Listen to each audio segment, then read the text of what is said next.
Just imagine if the Prime Minister of India announces in a press conference that starting tomorrow, the Indian rupee won't be our official currency. Instead, we are going to adopt the US dollar. Also, we are shutting down our central bank, that is RBI, as they won't be handling our currency anymore. Sounds crazy, right? Now, what if I told you that Argentina's newly elected president, Javier Milei, is contemplating to implement exactly this, the so-called crazy strategy, to bring their economy out of the perpetual economic crisis. Now, before you label him as a crazy man or crazy leader, let me tell you that it is not for the first time that a country is trying such a solution. Zimbabwe has already done this. In November 2008, Zimbabwe had an inflation rate, guess what, to the tune of 79.6 billion percentage. Can you believe that? In India, we generally have 6 to 7% inflation rate and we curse the governments all the time. Kitni महंगाई बढ़ गई and all that. Now just compare the 6 to 7% vis-a-vis 79.6 billion percentage. Every 24 hours, prices were getting doubled. One loaf of bread was costing 1.6 trillion Zimbabwean dollars.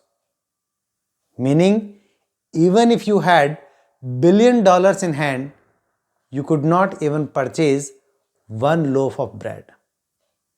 And the government had to print currency notes in the denomination of $100 trillion to match up with the increasing inflation rates.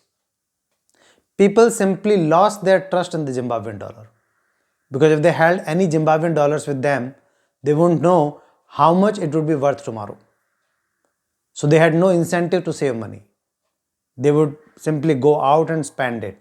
And obviously, more spending would result into even more inflation. Because if you have more consumption and more demand, it would obviously further increase the prices. On the other hand, retailers, they would also take the products off the shelves to sell them later for a higher price. Again, the shortage of products from the market would create further inflation. So it was a vicious cycle. And what was the solution? Dollarization.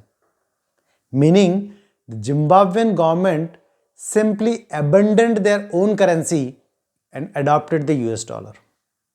And people trusted US dollar because they didn't have to worry about the US dollar losing its value.